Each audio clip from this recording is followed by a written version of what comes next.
अस्सलामुअलैकुम। कराची में नई आफत आ टपकी, सांस लेने में दुश्वारी, खांसी, बुखार और खौफनाक वायरसेस के साए शहर पर मंडला रहे हैं। शहरी होशियार रहें। क्या आप हालात हाजरा से आगाही हासिल करना चाहते हैं? खबर के पीछे छुपे असल हकाइक जानना चाहते हैं? तो अभी सब्सक्राइब कीजिए जिलमिल पाकिस्तान को और साथ ही घंटी के निशान पर क्लिक कर दें। आपको बताते चलें कि कोरोना, इन्फ्लुएंजा और सांस की नाली के इन्फेक्शन ने शहरियों की बड़ी तादाद को अपनी लपेट में ले लिया है।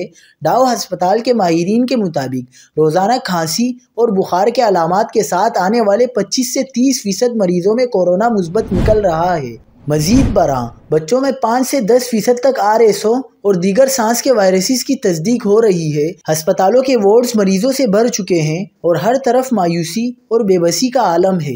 प्रोफेसर सईद खान के मुताबिक 10 से 12% मरीज इन्फ्लुएंजा H1N1 का शिकार हैं, लेकिन खौफनाक हकीकत यह है कि ज़्यादातर मरीज टेस्ट ही नहीं करवाते, जिसकी वजह से बीमारी का फैलाव मजीद तेज़ी से बढ़ रहा है।